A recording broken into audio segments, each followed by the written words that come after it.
বন্ধুরা ভিডিওর প্রথম পার্টেই আগে ক্লিয়ার করে দিচ্ছি, আজকে ইন্ডিয়ার ব্যাংকিং সেগমেন্টে private sector mid cap banking সেক্টরের একটা মাল্টিব্যাগার হওয়ার মতন কোম্পানি ডিসকাস করব। যে কোম্পানিটা অবশ্যই মাথায় রাখবেন, যদি আপনি একটু লং টার্ম টাইম পিরিয়ডে কোম্পানিটাকে হোল্ড করার মতন ক্যাপাসিটি আপনার মধ্যে থাকে, 5 বছর টাইম হরাইজন যদি আপনি ধরে রাখতে পারেন, তাহলে ডেফিনেটলি এই কোম্পানি এখান থেকে মাল্টিব্যাগার রিটার্ন দেওয়ার পোটেনশিয়াল রয়েছে। আরো একটা পয়েন্টস বলে দিচ্ছি, কোম্পানির মধ্যে বেশ কিছু পজিটিভ সেন্টিমেন্ট হওয়ার পরেও কোম্পানির ব্যালেন্স শিট যদি আপনি দেখেন বা কোম্পানির ইনডেপথ অ্যানালাইসিস করলে এরকম বেশ কিছু পজিটিভ সাইন দেখতে পাবেন, যেই সাইনগুলোর কারণে আজকে এইচডিএফসি ব্যাংক অতীতে মাল্টিব্যাগার রিটার্ন দিয়েছে, সেই প্রত্যেকটা সাইন এই কোম্পানিটার মধ্যে আমরা দেখতে পাচ্ছি।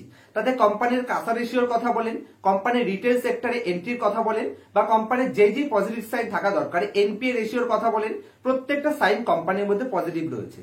কিন্তু তা সত্ত্বেও কোম্পানি তার টপের থেকে লাস্ট 6 মাসে অলমোস্ট 25% ডিসকাউন্টে ট্রেড করেছে। তো পজিটিভ সেন্টিমেন্টের পরেও, মানে কোম্পানির মধ্যে পজিটিভ ভিউ থাকার পরেও কোম্পানি 25% ডিসকাউন্টে কেন ট্রেড করছে? দেখুন, মাথায় রাখবেন এটাই স্টক মার্কেট। এখানে কোথাও কখনো কখনো অপারেটরস গেম প্ল্যানের কারণে কোন একটা ভালো কোম্পানি হয়তো টাইম কারেকশন হয়ে যায় বা শর্ট টার্মের জন্য প্রাইস কারেকশন হয়ে যায়, যাতে ফান্ডামেন্টালি সাউন্ড কোম্পানিতে মার্কেট অপারেটরসরা লোয়ার প্রাইসে বাই করতে পারে।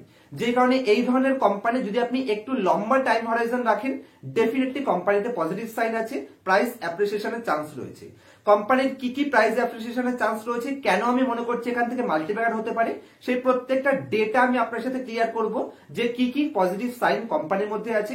তার আগে চ্যানেলে নতুন হলে অবশ্যই চ্যানেলটিকে সাবস্ক্রাইব করবেন, এবং যদি মনে হয় যে ভিডিওটি দেখে আমাকে অ্যাপ্রিসিয়েট করতে চাইছেন, তাহলে অবশ্যই ভিডিওটিকে লাইক করতে ভুলবেন না, এবং বন্ধু বান্ধব অথবা ফ্যামিলি মেম্বারদের সাথে ভিডিওটি শেয়ার করতে ভুলবেন না। তো সবার প্রথমে বলে দিই, এইচডিএফসি ব্যাংক ঠিক যেই জিনিসগুলোর উপর ফোকাস করে মাল্টিব্যাগার রিটার্ন অতীতে দিয়েছে বা ভালো পারফরমেন্স করেছে, বিজনেসের কথা বলছি, সেই সাইনগুলো এই কোম্পানিটা ফলো করছে। যেরকম সবার প্রথম কোম্পানি এনপিএ তে বড় ফোকাস রেখেছে, এনপিএ মেইনটেইন করছে একটা ফার্স্ট ক্লাস লেভেলে। কোম্পানির কাসা রেশিও, কারেন্ট অ্যাকাউন্ট এবং সেভিংস অ্যাকাউন্ট, কোম্পানি সেটাকে কন্টিনিউ মেইনটেইন করছে 50% এর আশেপাশে, এবং তার সাথে সাথে কোম্পানি রুরাল সেগমেন্টে মানে রিটেল বিজনেস সেগমেন্টে হিউজ পরিমাণে ফোকাস করছে।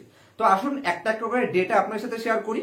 তো ডেটা শেয়ার করার জন্য আমি আপনার সাথে স্ক্রিন রেকর্ডিং শেয়ার করব, এবং স্ক্রিন রেকর্ডিং এর মাধ্যমে বোঝানোর চেষ্টা করব যে কোম্পানির ডেটার মধ্যে কি চেঞ্জেস এসেছে। তো আশা করছি আপনারা আমার স্ক্রিন রেকর্ডিংটি দেখতে পাচ্ছেন। সবার প্রথমে যদি আমি কোম্পানির রুরাল সেগমেন্ট, রিটেল সেগমেন্ট এবং এমএসএমই সেগমেন্টে কোম্পানির এনপিএ মানে গ্রস এনপিএ এবং নেট এনপিএ এর কথা বলি, নন পারফর্মিং অ্যাসেট, তাহলে এখানে কোম্পানি কি ইমপ্রুভমেন্ট করছে লেটেস্ট ডেটা। তো দেখুন, মার্চ 2011 থেকে মার্চ 2023 লেটেস্ট ইয়ার পর্যন্ত আমি ডেটা এখানে ওপেন করেছি। তো দেখুন, এখানে সবার প্রথমে 2011 থেকে 2019 পর্যন্ত কোম্পানি একটা অ্যাভারেজ করেছিল, ওখানে কিছুটা আপ ট্রেন্ড আমরা দেখতে পেয়েছিলাম। বিশেষ করে 2015 থেকে 2019 পর্যন্ত এখানে কোনো ইমপ্রুভ কোম্পানি করতে পারছিল না।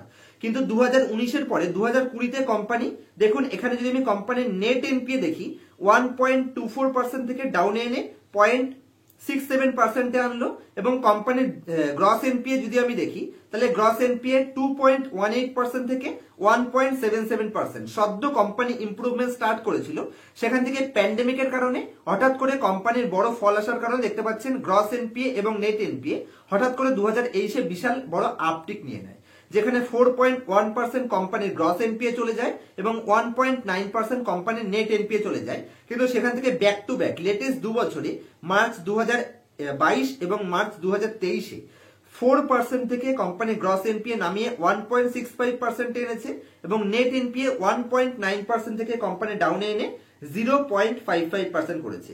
মাথায় রাখবেন, এনপিএ যত রিডিউস হবে, এনপিএ রিডিউস করার জন্য আপনাকে অনেক বড় নেট প্রফিটের থেকে ওখান থেকে মাইনাস করতে হবে টাকা, যে কারণে নেট প্রফিটের শর্ট টার্ম ইম্প্যাক্ট আসবে, কিন্তু ভবিষ্যতের জন্য পজিটিভ সাইন, কারণ ভবিষ্যতে আপনার এনপিএ যেহেতু কমে যাবে, যে কারণে সেই সমস্ত ইম্প্যাক্ট গুলো আপনি কোম্পানির নেট প্রফিটে দেখতে পাবেন।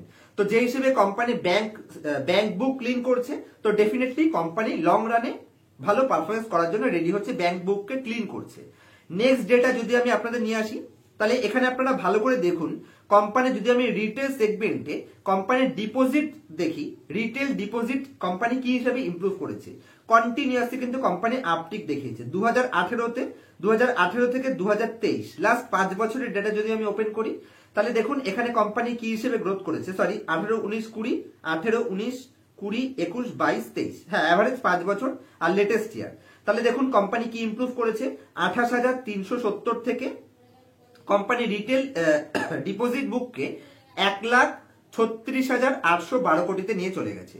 লেটেস্ট ইয়ারেও যদি আমি দেখি তাহলে মার্চ 2022-এ যেটা 93,212 কোটি ছিল সেটাকে ইমপ্রুভ করে 1,36,812 কোটিতে নিয়ে গেছে। অ্যাভারেজ লাস্ট 4 বছরে কোম্পানির সিএজিআর যদি আমি গ্রোথ দেখি তাহলে 36% সিএজিআর গ্রোথ করেছে, যেটা খুবই পজিটিভ সাইন। তো ভবিষ্যতের জন্য কোম্পানি রেডি হচ্ছে, আর বিশাল বড় বড় কোম্পানি ব্রাঞ্চ ওপেন করছে অনেক লার্জ সংখ্যাতে, যেটা ভবিষ্যতে কোম্পানি আজকের দিনে কোম্পানিতে নেগেটিভ সাইন দিচ্ছে, কিন্তু ভবিষ্যতের জন্য কোম্পানি রেডি হচ্ছে মাল্টিব্যাগ রিটার্ন দেওয়ার জন্য। আর একটা যদি আমি দেখি কোম্পানির কাস্টমার ডিপোজিট কম্পারিজন যদি আমি দেখি তাহলে ভালো করে বোঝার চেষ্টা করবেন রিটেল ডিপোজিট এবং তার সাথে সাথে হোলসেল ডিপোজিট। তো ভালো করে দেখুন 2018-তে যেটা কোম্পানির 93% হোলসেল ডিপোজিট ছিল, যেটা রিডিউস করে কোম্পানি 24% হোলসেল ডিপোজিটে নিয়ে এসছে, এবং যদি রিটেল ডিপোজিট দেখেন যেটা 2018-তে মাত্র 27% ছিল, সেটাকে কোম্পানি ইমপ্রুভ করে 76%-এ নিয়ে গেছে। তার মানে যেখানে লো কস্ট অফ বরোয়িং আসছে আপনার, সেখান থেকে আপনি বেশি পয়সা উঠাতে পারছেন, যেটা অতীতে ঠিক উল্টো ছিল সেটা এখন পুরো উল্টে গেছে। 27% আগে ছিল রিটেল, সেখানে 24% এখানে হোলসেল হয়ে গেছে এবং 76% রিটেল হয়ে গেছে। তার মানে আপনার কস্ট অফ বরোয়িং আপনি ডাউন করার চেষ্টা করছেন, যেটা যে কোনো ব্যাংকিং কোম্পানির জন্য খুবই পজিটিভ সাইন প্রোভাইড করে। তো এখানে ইমপ্রুভমেন্ট দেখতে পাচ্ছেন। নেক্সট যেটা আমি কোম্পানির কাসা রেশিওর কথা বলেছি, দেখুন লাস্ট 3 বছর ধরে কোম্পানি তার কাসা রেশিওকে 50%, অ্যাভারেজ 49.8 থেকে কোম্পানি 51.7 এর অ্যাভারেজের মধ্যে লাস্ট 3 বছরে 21, 22, 23-এ কোম্পানি মেনটেন করছে, যেটা খুবই স্ট্যান্ডার্ড লেভেলের কাসা রেশিও। কাসা রেশিও মানে হচ্ছে কারেন্ট অ্যাকাউন্ট এবং সেভিংস অ্যাকাউন্ট থেকে আপনি যে টাকাটা ওঠাচ্ছেন সেখানে আপনার লো ইন্টারেস্ট দিতে হচ্ছে, এবং সেই টাকাটাকে কিন্তু আপনি ল্যান্ডারদের কাছে দিয়ে ল্যান্ডিং করে সেখান থেকে গ্রেট রিটার্ন জেনারেট করতে পারছেন। যেটা 18 থেকে 2020-র মধ্যে দেখতে পাচ্ছেন মাত্র 11 থেকে 31% ছিল, সেটা হঠাৎ করে জাম্প করে কোম্পানি ওখানে নিয়ে গেছে, কারণ কোম্পানি রুরাল সেগমেন্টের উপর হিউজ পরিমাণে ফোকাস করছে। তো প্রত্যেকটা পজিটিভ সাইন এই কোম্পানির মধ্যে দেখতে পাচ্ছি, যেই সাইনগুলোর জন্য একটা কোম্পানির টার্ন অ্যারাউন্ড স্টোরি আমরা প্লে করে থাকি। আসলে এবার কোম্পানির ফান্ডামেন্টালের মধ্যে কোম্পানির ফিনান্সিয়াল রেশিও গুলো কি বলছে, এবং কোম্পানির ফিনান্সিয়াল স্টেটমেন্ট অতীতের ট্র্যাক রেকর্ডে কি কি পজিটিভ সাইন দেখতে পাচ্ছি সেটা বোঝানোর জন্য আমি আপনাদের স্ক্রিনারের উপর নিয়ে যাচ্ছি, এবং স্ক্রিনারে নিয়ে গিয়ে পুরো ডিটেল অ্যানালাইসিস করে চেষ্টা করবো যে কি কি পজিটিভ সাইন কোম্পানির মধ্যে আছে। তো আশা করছি আপনারা আমার স্ক্রিনটি দেখতে পাচ্ছেন। তো আইডিএফসি ফার্স্ট ব্যাংক বাছাই করার পেছনে মেইন রিজন যদি আমি দেখি তাহলে কোম্পানির এখানে পজিটিভ ইমপ্রুভমেন্ট এবং কোম্পানির ভ্যালুয়েশন দুদিক থেকে কোম্পানি পজিটিভ আছে, এবং মার্কেট ক্যাপিটালাইজেশন হিসেবেও কিন্তু কোম্পানি সেরকম বড় হয়ে যায়নি যে মাল্টিব্যাগার রিটার্ন জেনারেট করতে পারবে না। তো সবকটা পজিটিভ সাইড আমি আপনাদের অ্যানালাইসিস করে দেখাবো। তো সর্বপ্রথমে যদি আমি কোম্পানির 1 বছরের হাই দেখি যেটা 101 টাকা ছিল, সেখান থেকে 25% অলমোস্ট ডিসকাউন্টে কোম্পানি 77 টাকাতে ট্রেড করছে। যদি আমি কোম্পানির রিটার্ন রেশিওর সাথে পি রেশিও কম্পেয়ার করি তাহলে আমি কোম্পানির পিই/জি রেশিও দিয়ে বুঝতে পারবো যে কোম্পানি যতটা পি রেশিও ডিমান্ড করছে ততটা ডিমান্ড করার যোগ্যতা কোম্পানির আছে কিনা।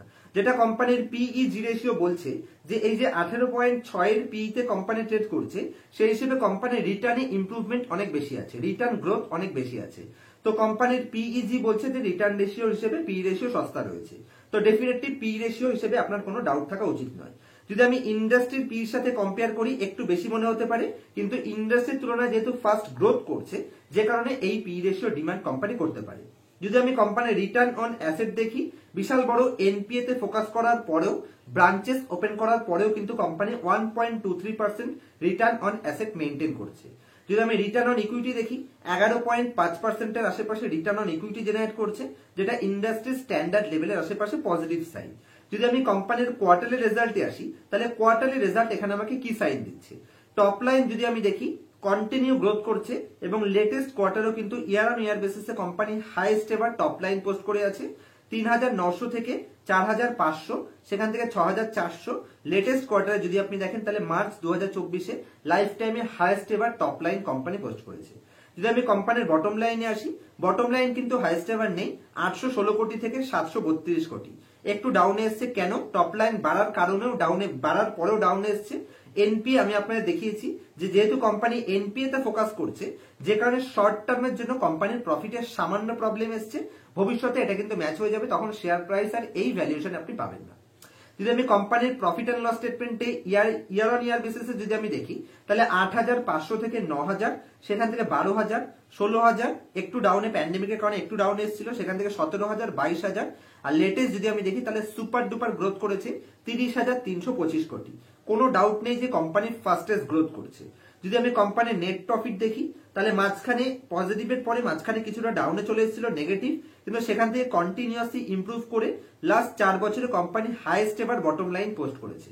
ভবিষ্যতে এনপিএ যত রিডিউস হবে তত কিন্তু আমরা ইপিএস গ্রোথ পাবো, আর ইপিএস যতটা গ্রোথ হবে ততটা শেয়ার প্রাইস নর্মাল গ্রোথ আমরা এক্সপেকটেশন রাখতে পারি। তার সাথে সাথে কোম্পানির পি এক্সপেনশন হবে, কারণ কোম্পানির পিই জি রেশিও হিসেবে পি রেশিওতে ভ্যালুয়েশন গ্যাপ রয়েছে। যদি আমি কোম্পানির টপ লাইন গ্রোথ দেখি, তাহলে অ্যাভারেজ ফার্স্ট ক্লাস রয়েছে 20% গ্রোথ রয়েছে, বটম লাইনেও 30% গ্রোথ রয়েছে। যদি আমি রিটার্ন অন ইকুইটি দেখি, return on equity continuously improve হচ্ছে, 3 বছরে এখনো অ্যাভারেজ রিটার্নে আছে, যেখানে ভবিষ্যতের জন্য কোম্পানি রিটার্নের জন্য প্রস্তুত রয়েছে। ব্যালেন্স শিটে যদি আমি আসি, লেটেস্ট মার্চ কোয়ার্টার এখনো আপডেট হয়নি, কিন্তু যদি আমি মার্চ 23 হিসেবেও দেখি, তাহলে কন্টিনিউয়াসলি কোম্পানির রিজার্ভ বেড়েছে। আর রিজার্ভ বাড়লে কি হবে, সহজ করে বুঝিয়ে দিচ্ছি, এই ইকুইটি ক্যাপিটাল প্লাস রিজার্ভ এই দুটোর যোগফল হলো আমার কোম্পানির বুক ভ্যালু। তাহলে আমার কোম্পানির রিজার্ভ যত বাড়বে, তাহলে কোম্পানির প্রাইস টু বুক রেশিও হিসেবে কোম্পানি সস্তা হবে। তো এখানে কন্টিনিউ রিজার্ভ বাড়ছে, যেটা খুবই পজিটিভ সাইন। লেটেস্ট 2024-এ আরো বেশি বেড়ে যাবে, তো কোম্পানির ভ্যালুয়েশন হিসেবে সস্তা হবে। যদি আমি কোম্পানির ফিক্সড অ্যাসেট দেখি, ব্যাংকিং কোম্পানির এত ফিক্সড অ্যাসেট গ্রোথ সচরাচর দেখা যায় না, তা সত্ত্বেও কোম্পানির super duper fixed asset growth করছে। তার মানে বিশাল বড় ফোকাস রয়েছে কোম্পানির ব্রাঞ্চ ওপেনিং এর উপর, যেটা কোম্পানির অ্যানুয়াল রিপোর্ট পড়লে আপনি বুঝতে পারবেন। সেম পয়েন্টস সিডব্লিউআইপি দেখলে আপনি এটাই আইডিয়া করতে পারছেন। যদি আমি কোম্পানির শেয়ার হোল্ডিং প্যাটার্নে নিয়ে আসি, তাহলে রিটেল পাবলিক স্টেক যদি আমি লাস্ট 5টা কোয়ার্টারে দেখি, এখানে 2% রিটেল পাবলিক স্টেক ডাউনে এসছে, এবং এখানে এফআইআই ডিআইআই কন্টিনিউয়াসলি তারা তাদের স্টেককে ধরে আছে। আর যদি আমি প্রোমোটারের স্টেক দেখি, প্রোমোটারের স্টেক এখানে যতটা ডাউন এসছে, সেই স্টেকটা এখানে কোথায় গেছে, রিটেল পাবলিকের কাছে আসেনি। এফআইআই ডিআইআই, হ্যাঁ এখানে এফআইআই পারচেস করেছে, তো এফআইআই তো এখানে স্ট্রং পজিশন রয়েছে, ডিআইআই তাদের স্টেক ধরে বসে আছে। লাস্ট দুটো কোয়ার্টারে ডিআইআই যদিও সামান্য ইমপ্রুভ করেছে, আর বাকি সবই পজিটিভ সাইন কোম্পানির মধ্যে রয়েছে। তো অবশ্যই যদি লং টার্মে ধরে রাখার কথা ভাবেন, যদি ধরে রাখতে পারেন, তাহলে ডেফিনেটলি আইডিএফসি ফার্স্ট ব্যাংকে সুপার ডুপার অপরচুনিটি রয়েছে। তবে শর্ট টার্মের জন্য নয়, লং রানে ভালো করে মাথায় রাখবেন। একটু সময় দিতে পারলে কোম্পানি যখন রেজাল্ট পোস্ট করা শুরু করবে, এটার ইম্প্যাক্ট আপনি অ্যাকচুয়ালি পাবেন। এখান থেকে 1.5 থেকে 2 বছর পরে গিয়ে অ্যাকচুয়ালি ইম্প্যাক্ট আসা স্টার্ট হবে, পজিটিভ ইম্প্যাক্ট, যেটা শেয়ার প্রাইসকে মাল্টিফল রিটার্ন দিতে সাহায্য করবে বলে আমি মনে করি। তারপর যদি আমার অ্যানালাইসিসের সাথে আপনার অ্যানালাইসিস মেলে, অবশ্যই ইনভেস্টমেন্ট ডিসিশন নিতে পারেন। তবে কোনো ধরনের বাই অথবা সেল রিকমেন্ডেশন হিসেবে নেবেন না, শুধুমাত্র এডুকেশনাল পারপাস আমার পজিটিভ সাইনগুলো কি কি লেগেছে সেটা আপনাদের ক্লিয়ার করে দেওয়ার জন্য ভিডিওটি তৈরি করেছি। অবশ্যই মাথায় রাখবেন, কোম্পানিটা ভালো রয়েছে, সঠিক অ্যালোকেশন দিয়ে ইনভেস্ট করতে পারলে অবশ্যই ভালো প্রাইস অ্যাপ্রিসিয়েশনের চান্স রয়েছে। যদি আমার কাছ থেকে advance level core fundamental analysis personal ক্লাসে শিখতে চান, স্ক্রিনের উপর নাম্বার দেখতে পাচ্ছেন, আমার সাথে কন্ট্যাক্ট করতে পারেন। কোনো ধরনের কমেন্টস থাকলে আমাকে কমেন্টস করবেন, আমি প্রত্যেকটা কমেন্ট পড়ি। আমার তরফ থেকে প্রত্যেকটা কমেন্টের বেস্ট রিপ্লাই দেওয়ার চেষ্টা করি, যদি একটু লেট হলেও প্রত্যেকটা রিপ্লাই আপনারা পাবেন। দেখা হবে নেক্সট ভিডিওতে কোনো ইনফরমেটিভ টপিকের সাথে। ততক্ষণ পর্যন্ত হ্যাপি ইনভেস্টিং, হ্যাপি ট্রেডিং।